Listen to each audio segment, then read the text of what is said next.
Ladies and gentlemen, welcome to another episode of Herschel Talkers. Georgia's heading into Week 7 and a huge matchup at LSU, heading to Baton Rouge.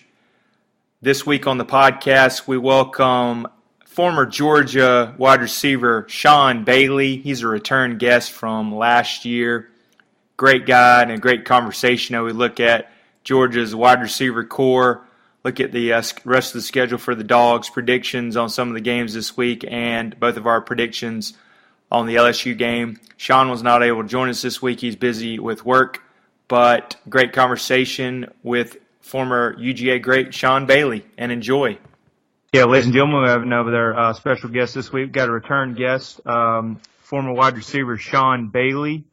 He joined us last year for a couple of episodes, and he's able to join us again. How are we doing today, Sean? Doing good. Enjoying the rain. Yeah. Are you still in Atlanta? I'm over here in Charlotte, and looks like everybody's going to get hit by the rain. You getting pretty good rainfall there? Yeah, I'm in Alpharetta, just a little north of Atlanta. So yeah, it's starting to come down now. Okay. Yeah. First off, follow you on Facebook. How's your son doing football this year? I know you give some updates. And what position is he playing? Yeah. We're 5-0. Having a ball. It's his first year playing tackle. Awesome. He's playing running back and safety on defense. Okay, awesome. I'm sure he's got his dad's genes running through him, so I'm sure that's working pretty well for him. Yeah, he's exciting to watch. It brings back a lot of memories. I enjoy coaching him and being able to see the joy that the game is bringing him. Think he'll have pretty good size? You think you get some of your genetics and everything, or?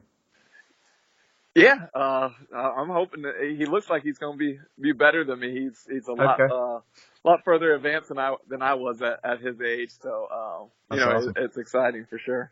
Okay, awesome. That's awesome. Hope it continues and does really well. And never know, maybe Kirby can look at him down the road. Yeah, for sure. Yeah, Georgia's got a huge game this week. Traveling to Baton Rouge. Point spread currently is 7.5. Which is pretty interesting spread. They'll be playing on CBS at 3:30. I know, Sean, you played back in 2003. I believe you were a freshman then. Just wanted to get your thoughts on what Georgia's looking at going into a hostile environment in Baton Rouge. I know it's going to be really loud, and Georgia doesn't play there that much. I believe the last time they actually played in Baton Rouge was 2008 with Matt Stafford and Sean Marino, and they won that one. Yeah, just wanted to get your your memories of playing in Baton Rouge and what they may be looking forward to looking at against LSU. Yeah, like you said, in 2003, that was my freshman year. Fred Gibson actually had a hamstring injury the week before, so that was my first time ever starting, and it was unbelievable. To this day, if anyone asks me the most hostile environment that I've ever played in, it was LSU by far. It was incredible. It felt like their fans were right on top of us. It was exciting coming into the stadium, and the Tiger was sitting right there in the cage and all that stuff. I felt like I couldn't hear myself think. That's how loud it was. It was an incredible game. Came down to the wire. Unfortunately, we ended up on the short side, that game, but it was very memorable. And it's exciting. Like I said, to me, it was the most hostile environment I've ever been in. So, some great memories for sure. That's awesome. So it gets so loud there just coming from a player. Do you think Jake Fromm and like Justin Fields will use a silent count or it gets so loud, or is that what you guys used? Oh yeah, they'll have to use a silent count. There's no doubt about it. If a lot of times if you can get in there and you can get some momentum and jump on them early, you take the crowd out of it. But early on, and if the game is close, that crowd is going to be in it, and they'll need a silent count. They'll need to communicate as much as they can with signals and all that stuff. Because in the huddle, you literally cannot hear the person talk to you right next to you. So, if it, like I said, if it's a close game or, early on into that game, the silent count is going to be what they're going to be using without a doubt. Yeah, and speaking of Jake Fromm and Justin Fields, I know you played or you were on the team with DJ Shockley and David Green, and it looks like this is a pretty similar situation. I know, recently like Kelly Bryant transferring from Clemson, and you got Jalen Hurts maybe at Alabama. What do you think like Kirby and Jim Chain need to do to keep maybe Justin Fields happy and for him to stay, in his career at Georgia? Because I think he's going to be great, but it's just he's behind Jake Fromm, who led him to a national title last year. And what do you think, they need to do to keep everybody happy? For sure. And it's a tough situation, but it's a situation that as a fan that we're blessed to have. Both those guys, go any program in the nation just about, and they both are starters. It's not, sometimes you have to keep a guy happy to keep him there, all 4 years. And I don't necessarily think that's the case here. I think Fields has earned the right to play. So you're not really throwing him a bone by putting him in there. He's earned that right. And then of course, Jake has done nothing to lose any snaps or lose the job. So I think, what Chaney's done, what Kirby's been doing is, being unpredictable, opening up the offense, especially in the red zone, for Fields to come in at any point. And I think one of the best things that Kirby has done is not really have a plan for it. Just go off your gut feeling on how the game is going and when you might need a little spark here or there, or, what the defense is dictating. Putting Fields in at that point instead of, getting in a situation where you say, hey, I'm going to put him in on this series or this amount of time in the game or whatever. You don't handcuff yourself. And you're able to just kind of fill the game out and get them in at the best time that you see fit. Yeah, definitely good points. Last week, Georgia defeated Vanderbilt 41-13, and it's the best that I thought Jake Fromm has looked all year. I know a lot of the Georgia fans on all the forums were, complaining. He's been struggling a little bit, but he went 17 of 23 for 276 yards and 3 touchdowns. And he really finally got Terry Godwin, who's been a little banged up. I think he's as healthy as he's been, and he had a long touchdown. What were some of the positives that you saw against Vanderbilt last week? I know we ended up kind of blowing them out, but I thought the passing game, they finally kind of cut it loose. Yeah, I'm a huge Jake Fromm fan. I don't understand the critics, especially within our fan base. He's one of the most efficient quarterbacks in the nation. He's very cerebral, so he's going to get us into the right play call every single time, and he's going to go with the ball 99% of the time in the right direction. He also does a really good job of spreading that ball around. And one of the biggest things I love to hear from him, after the game was that he intentionally was trying to get Godwin involved. Godwin has been coming off some injuries and hasn't been to, his level of play thus far because of it. So, he wanted to look at him early and often. And I think that long pass, that long touchdown that Godwin got, I think it's just what he needed to kind of get him going, for the rest of the season, because we're definitely going to need him and all those other playmakers as we make a run at this national championship. Yeah, and I guess another question like all the critics and everybody's been asking about is Demetrius Robinson, a highly touted 5-star coming out of Cal, comes back home and transfers, and I believe he's only had like 3 rushes, and Kirby keeps saying, he works really hard and is not really getting on the field that much. Do you think he's not blocking downfield like some of the other guys, or he's kind of down on the rotation? What do you think maybe Demetrius Robinson looks like going forward, or is there maybe something he's missing out? I think it's just tough. I think you're coming from the West Coast. You have to learn a completely different offense. You got to build chemistry with new guys. It's going to take a minute to get his feet wet and used to playing with this team with these 2 quarterbacks and all that stuff. So I think we just have to be patient. I know we all know what kind of talent he has and what he's capable of. And I think it will come for sure. It's a long season. And I think as the season goes on, we're going to start to see a little bit more and more of him. And we've seen what he can do when he does get the ball in his hands. And I think as fans, we just have to be patient and just, wait for the stuff to start clicking. And once it starts clicking, we'll see the talent that he has and what he brings to the table. Do you think that's one of those things where it might be next year, might be more of his time than this year? I think without a doubt, with a year under his belt, being able to go through spring ball with everybody, he's going to be a lot more comfortable, a lot more used to the offense. You're going to see a big jump from this year to next year. But I also think that within this season, as we get into the latter parts of the season, we'll also see more of him and see more of what he's capable of. I just think it takes a little bit of time to kind of get used to everything and kind of build that rapport and build that chemistry. And then you being former wide receiver and really skilled, I just wanted to ask, do you think they got Terry Godwin, got Ridley, got McCole Hardman, got J.J. Holloman, and also got Demetrius Robinson, and I know even like Matt Landers that maybe is way down the depth chart. Do you think it's great to have all the weapons, but do you think going down the stretch, you need to single out maybe your 3 or your 4, and who do you think maybe the go-to receiver is? Let's say, Georgia's down by 7 and you got to go down and get one that they need to kind of zero in on, maybe focus on 2 or 3, similar to, Fred Gibson or maybe A.J. Green back in the day where you got your 1 or 2 really good receivers. Yeah, it's kind of pick your poison. This is probably the deepest we've been in a long time at receiver, just across the board. And then you look at the tight ends, the caliber of tight ends we have who can catch the ball as well. And I don't remember a Georgia team being this deep in a long time. So we don't necessarily have, an A.J. Green who, you're all up play specifically to go to that guy. And you got to make sure he has, 10 to 12 touches a game. But we're able to spread it out. We're able to make it so, other teams can't do matchups, because if you take away Godwin, we got Miko. You take away Miko, we got Holloman. We got different options. We got the tight ends and all that stuff.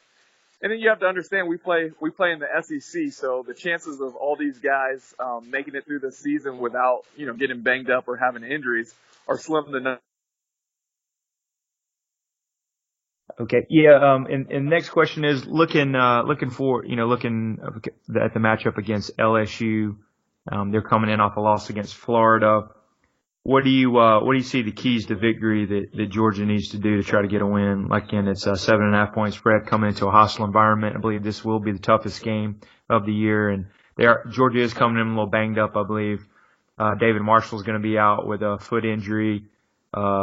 Hawkins Monk, I think, is going to be banged up, which he's been out for a while, and looks like they're going to maybe try to start or play with Jordan Davis, who's a true freshman, sounds like he's just a monster of a man. But just wanting to see what the matchup looks like against LSU. Yeah, I think this is going to be our biggest test, by far. I think it's going to be a close game, and I think going on the road, it's going to be extremely important that our defense sets the tone, early. Our special teams are going to be huge.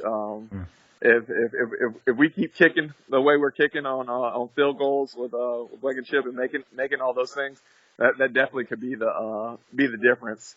And then as far as offense, I think setting the tone with the running game early. To make a pick, what will be your score? Your prediction of the score? I think it's going to be. If I had to guess, I would say probably 27-21, Georgia. Okay. So if you're a betting man, I guess you take LSU in the points. That's what some people are saying. It's going to be really close. 7.5. If you're a betting man. Yeah, I mean, it's trust me, it's huge. Playing in Death Valley, having that 12th man that they have, being at home. Both of us are pro style teams. We like to run the ball. We both bring our defense. I just think because of that, it's going to be a closer game. I think Georgia's going to come out on top for sure. But I'm not looking for a blowout. It's going to be a close, grudge match type game. Yeah, I agree. I think looking at some of the stats, I think it's going to be hard to run on them from there. I think they have the top 20 against the run, but against the pass, even though supposedly they have sensational defensive backs, I think they're around in the 70s. And Felipe Frank, he had decent chance of throwing the ball. He did really well. But yeah, I think if we can establish the pass, and then, we're going to definitely set up the run. Kirby likes to chop with the run. I think Right. I'm going to go with 28-17. I think maybe a Joe Burrow late touch or interception or fumble, and we get a score off that. I'm going to go with 28-17 Georgia in a close one. But definitely excited about it and nervous at the same time. Yeah, for sure, without a doubt. Yeah, the next question I want to know is, last week we had 3 decommitments, which I believe 2 of the guys were processed from what I've been reading, and then also we were able to pick up Lewis Seen today, a safety 4-star from Mississippi, which was a really big pickup. I believe that brings the class total up to 17, but wanted to get your thoughts on Jaden Hazelwood decommitting, big 5-star. And do you think, looks like he's looking around possibly at Miami or even Oklahoma. I believe he went to the Miami game last week. And do you think we got a shot at him? And coming from a wide receiver that was recruited and knows a lot about college football, do you think that just seeing how deep George is at wide receiver and maybe not getting the ball enough in his mind in the future, do you think that's why he's looking around? And do you think we still got a shot at him? Yeah, I definitely think we have a shot at him.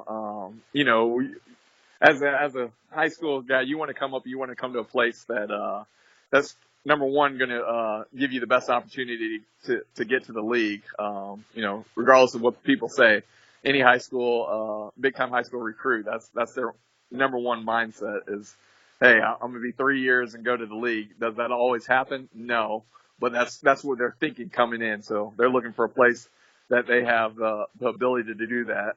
And then secondly, you want to go to a place where you can compete for championships and win.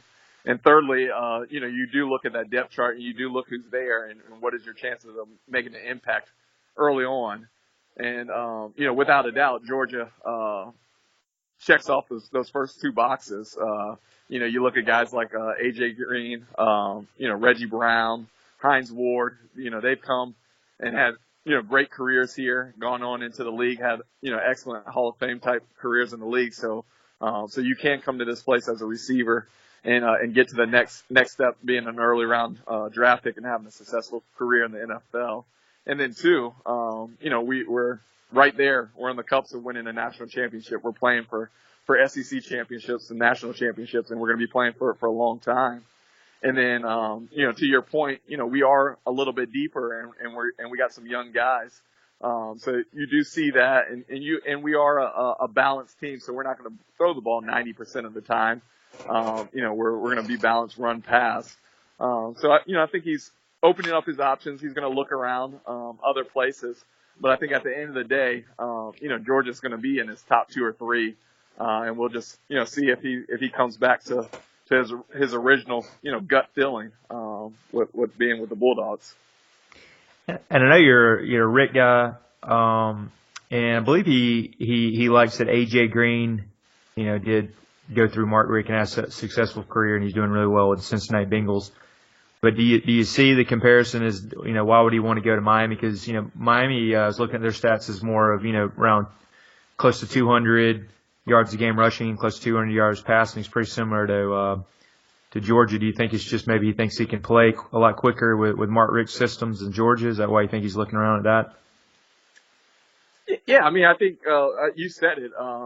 For a lot of the same reasons that Georgia is so attractive to different recruits. Miami is right there. Miami is in a great location. They got a great head coach. They've won a national championship at that school as well, so it could be there. And then, you go look at some of the receivers. Yeah, next question is we have another highly touted 5-star. I believe he's pretty safe in the commitment. Dominique Blaylock. I didn't know if you've watched some film on him or what do you think about him for the 2019 class? Yeah, I'm very familiar with him. I do some work with Walton in the summer, so I train him a few times. Over the summer, and my dad has a 7-on-7 team, and Dominique plays on his 7-on-7 team in the summer as well. That's awesome. I'm a huge fan of him, not only just for what he brings on the field, his athletic ability, his playmaking ability, and all that stuff, but the type of person he is. He's when you hear the Georgia way and the type of people that we want to recruit and, who are going to be productive men in society, after football's long and gone, that's Dominique Blaylock. So, I love him to death, and I'm super, super happy to be able to watch him play for the Dogs for the next, 3 to 5 years. That's awesome. And if you had to make a comparison, who does he remind you of, possibly? He's a mix. He's a guy that has the vertical speed, so he can take the top off of a defense, but he's very shifty. So he can come in the slot. He can play on the outside. He can play in the slot as well. He's the guy that Walton, puts in at quarterback in the Wildcat formation. He's a punt returner, good on special teams. So he's a mix of, a few different guys, which he's extremely versatile. I think that's one of the biggest things about him. Sometimes you have these guys that are tall and rangy, and you got to play them on the outside, and then you got these guys that are, short and nifty, and they got to play in the slot. But he's a guy that can really do it all. So he's extremely versatile. That's awesome. Another thing I like about him is it looks like he hasn't really taken any commitments. It looks like he's all dog, so you don't have to really worry about him, which I like. Which, nothing against Jaden Hazelwood, just makes it a little stressful for Georgia fans. But hopefully, if we can get him back, Jaden Hazelwood to come visit Auburn, and that's in a great environment, and we maybe throw the ball around a lot that game. Hopefully, we can kind of get him recommitted again. Right, for sure. Yeah, and then looking at some of the games coming up this week, we'll get you some of your picks on this. I usually do like a dog of the week as an underdog. Missed the one last week. I actually went with Kentucky against Mississippi State. It was, I believe, Kentucky was getting 5.5, so I missed on that one. I'm 3-2 for the week. But this week, my dog of the week, and you can get me your thoughts on that, is Tennessee against Auburn. I like Tennessee. I believe it's plus 15.5. Just Auburn. I know it's at Auburn, which is tough. Jordan-Hare's a tough place to play, but after all the problems that they're having off the field, you got Jared Stidham laughing and giggling from what I read, and not really caring too much about losing last week against Mississippi State. A lot of people are mad at Gus Malzahn, Gus Bus, or I guess they've lost 2 already. He's got that huge contract, 7-year, $7 million, and sounds like a lot of the players are doing a lot of pointing that they got a lot of problems at Auburn. So I like Tennessee to cover 15.5. I don't think they'll win, but make it close. What's your thoughts on that? And have you read anything about Auburn? That they're having a lot of problems off the field? No, I actually have the same exact feeling. I don't think Tennessee is quite there yet to make the upset, but Tennessee's hungry. Pruitt is he's tenacious. Although he knew coming into this situation that it was going to be a rebuilding process and it was going to take him a couple of years to get that program to where he wants it. He wants to win now, and he's game planning and he's doing everything in his power to get wins on Saturdays right away. So he's going to have those guys, fired up, ready to go and ready to compete for every second of that game. And Auburn's just one of those teams this year that they have the talent, and they'll come for a Georgia game and they'll show up and they'll play us tight and play us hard. But they're don't seem like a real disciplined team. They don't seem like a team that they're gonna kind of play to their competition, is what I'm trying to say. So I think the game's going to be a lot closer than people think. I think Auburn will end up coming out with a win, but I think Tennessee will beat up that spread. Gotcha. I agree with that. Next was going to be Texas A&M -2 at South Carolina. South Carolina's always a tough place to play. Willie Williams-Brice. South Carolina, though, has a new quarterback. Bentley looks like he has been replaced. I'm not sure if he's banged up or struggling, but I'm going to get your thoughts on that, man. Texas A&M, coming off a big win where they upset Kentucky, who's a very hot team. Get your thoughts on that with South Carolina, their new quarterback. Yeah, I'm rooting hard for South Carolina. Brian McClendon is my former teammate. He's the offensive coordinator for Muschamp now, so I'm rooting hard, especially for their offense. But to be honest, I think they're in a tough situation. With a new quarterback in, and trying to get everything to gel. If I take my heart out of it, I think Texas A&M is going to come in there and win by a couple touchdowns. I don't think it's going to be a close game. I think South Carolina is another year or two away, and I think Jimbo has some stuff going at Texas A&M, and I think they're going to come in rolling. Yeah, I agree with that. I'll go 31-24 Texas A&M. It's always a tough place to play, but I think having the backup quarterback in, he's going to make some mistakes, and Kellen Mond is playing really well, so I agree with that too. I'll go with Texas A&M. And then another one I want to look at just because, I guess they're coming off a big win, and they are at Vanderbilt, but it's Florida at Vanderbilt. Spread's actually a lot lower, just, Georgia being, I think it was a 26, 27-point spread, and they covered last week. Is Florida at Vanderbilt. Florida coming off a big win against LSU, possibly a chance of a letdown, and it is a 12 o'clock game. But Florida favored by 7. What's your prediction on that one? Yeah, I think Florida covers the spread. I think they got some momentum. They needed that win versus LSU. They just kind of get that soul search and get a little bit of that identity back. I think Dan Mullen's doing a pretty good job. But I think they're going to be rolling. I think they'll come in for our Halloween game, ranked pretty high with that one loss. But I think they're going to roll until they get to us. Yeah, I agree with that. I'd say probably win by like 2 touchdowns. I think Vanderbilt will keep it kind of close, but maybe like 35-21 Florida. But yeah, I like them covering. And then last one we'll talk about is game day. I believe if LSU probably wouldn't have lost against Florida, game day probably would have been in Baton Rouge. But it's going to be Wisconsin at Michigan. Harbaugh, I believe they only got 1 loss this year, ranked number 12. But it's Michigan -8 game day. Got Wisconsin at Michigan. Yeah, I'm disappointed in that one. Game day should be at LSU, Georgia for sure, without a doubt, even with the LSU having the loss. Right. Wisconsin and Michigan, they might put us to sleep watching that game. I think it'll be a low scoring game. I don't like Michigan covering. I think it's going to be a close, low scoring game. Maybe a 20-17 type game. Michigan coming out on top. Yeah, I agree with you. That's gonna be a defensive struggle. I'd take Wisconsin in the points on that. 8. It looks like 8's a lot, but probably Michigan will win at home. But I'd see 24-21 Michigan. But yeah, that might be a snooze fest. Hopefully, we're sitting there, celebrating or feeling good when that game comes on. If you're a Georgia fan. Yeah, for sure. Also, wanted to ask, looking forward. Everybody's calling this the gauntlet. Georgia's got a tough schedule coming up. I'm looking worst case scenario like I always do. If you had to lose one, I believe it would be this one, but you'd have a lot of pressure to win in Jacksonville, and you got at Kentucky, Auburn.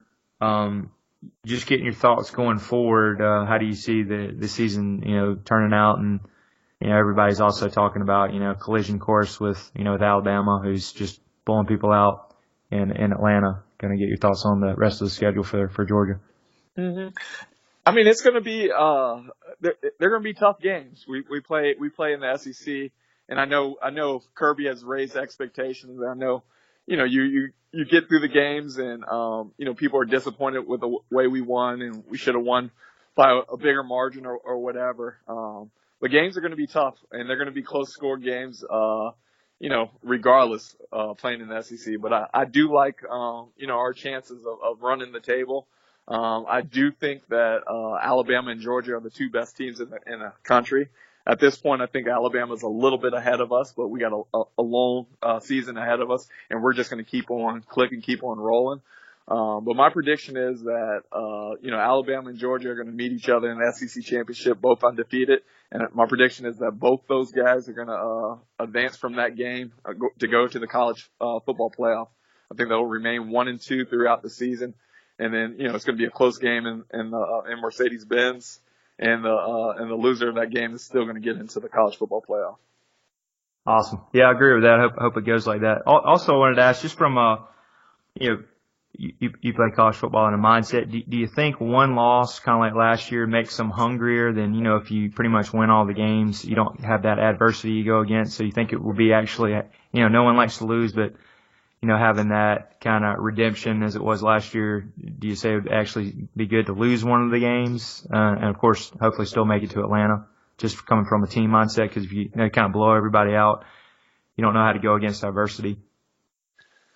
I mean, if it happens, it happens, but it's not one of those things that I would wish for. Right. I see the logic. Hey, let's get humbled, early, and that way we can recover for it. Right. But I'd rather, us just keep rolling. I know it's hard to go, undefeated all the way throughout. And, some people would say, hey, let's lose one early, get that out the way and keep going. But, I want to be special. I think these guys are special. I think they're capable of being special. I think they're capable of winning every single game. So, that's what I'm looking forward to, and them chasing that and hopefully achieving it. Awesome. And are you, have you made it to any games this year? Are you thinking about taking your family up to any games, any Georgia games? Yeah, we haven't been yet. We've been busy with my son's football on Saturdays, but that Auburn game, I have that Auburn game circled. I'm sure it's going to be a real meaningful game and everything. And if everything goes well, we'll most likely go to that game. Awesome. Yeah, that's a really good one. I went to South Carolina game. That was a long story about what happened to that game, but I was there, just didn't make it to the stadium. And then we're planning on another guys trip. We got 3 guys that we try to go every year to Jacksonville. We've been, I think it's 5 or 6 times since 2011. So we're planning on, we went last year, which was awesome, especially when we put the smack down on them. But we stayed at Amelia Island, played some golf that Friday, and then, watched the game. So trying to do that again this year. Nice. Yeah. Anything you want to, are you still doing the, same thing you were doing last year with the workouts and everything, or anything you want to tell us what you're doing with your, still in real estate and everything? Yep. Still doing residential real estate. Still have, the training company, Breakout Training. So, got to, like I mentioned, we worked with Walton's football team this year. So I got to, train, Blaylock a little bit during the summer, at Blessed Trinity. So, JD, Bertrand, one of our guys that just, uncommitted, still love him to death, and all that, but, staying busy. We're in lacrosse season, so we're training some lacrosse teams right now, and just staying busy with that and the 2 boys with their sports. Right. Yeah. Speaking of them, I mean, if you don't know anything, do you think that's one of those things where Georgia was just like asked JD, since you might know, to maybe go in a different direction, or I know it'd be great for him to go to Georgia. Do you think it was one of those, or did you know anything about that? Yeah. I'm not. I hate the way that things are going recruiting wise right now. They offer these kids so early and all that stuff, and it's one of those situations where they had a kind of a mutual agreement that they should part ways now versus later, to kind of give JD an opportunity to get some more looks and some other things like that.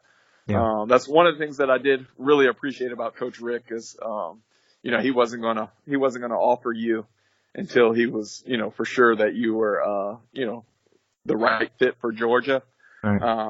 So a lot of people gave him gripe because he didn't offer in-state guys earlier than some other guys, but when he offered you, it was there. And not to say that was what Kirby did or anything like that, not to talk negative about that. And obviously Kirby does an excellent job in recruiting, but it's just one of those things where for whatever reason it was a mutual kind of decision from both parties. Okay, awesome. Well, appreciate you. I know you're busy and try to stay dry and everything, but appreciate you coming back on the podcast again, and maybe we can do it down the road again. I would love to. Anytime, just let me know. Okay, thanks so much, Sean. Okay, talk to you soon. Okay, go Dogs. Yes, sir.